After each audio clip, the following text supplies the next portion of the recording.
मेरी सास मेरी शादी के 15 साल बाद भी मुझसे आज तक हसद करती है।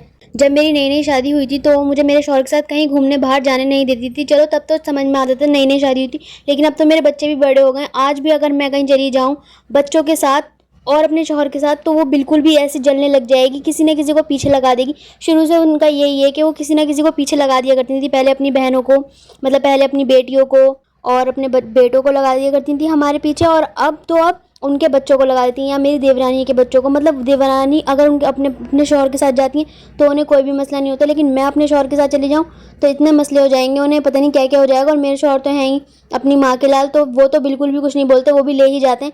लेकिन हमें बिल्कुल भी कोई प्राइवेसी नाम की कभी चीज़ नहीं दी मेरी सास ने। चलो यहाँ वहाँ जाना तक तो बात ठीक थी, लेकिन अब मैं शादी में गई थी एक बार अपने बच्चों के साथ, अपनी पूरी फैमिली के साथ, तो तब भी मेरी सास कहने लगी मेरी देवरानी के बच्चे को ले जाओ। वो लेके जाते हैं, अगर वो कभी कहीं घूमने जा रहे होते हैं, मेरे बच्चों को तो कभी कोई कुछ नहीं देखता तक नहीं है। मैं कह के भी जाऊँगी ना कि मेरे बच्चों को देख लेना, मैं कहीं जा रही हूँ थोड़ी देर के लिए, तो भी नहीं देखेंगे। खाना पीना कुछ नहीं, मेरे बच्चे खुद ही देखते हैं। माशाल्लाह से इतने कैपेबल हैं मेरे बच्चे कि खुद कर लेते हैं अपना सारा काम। लेकिन फिर भी अभी तक वो इतनी ज़्यादा दुश्मन है मेरी सास तो सबसे ज़्यादा दुश्मन है। शुरू से लेकर आज तक वो ऐसी दुश्मन बनी पड़ी है मेरी, बिल्कुल भी कुछ भी मुझे करने नहीं देती। मेरा कोई भी हक नहीं है इस घर में भी। आती है तो मेरा बेटा इतना काम करता है, अरे शौहर ही तो करते हैं काम, मैं थोड़ी कमा के लाऊंगी अब पैसा। वो पैसा कमाते हैं, मैं घर देखती हूँ, मेरा काम किसी गिनती में नहीं है, बस उन्हीं का काम है।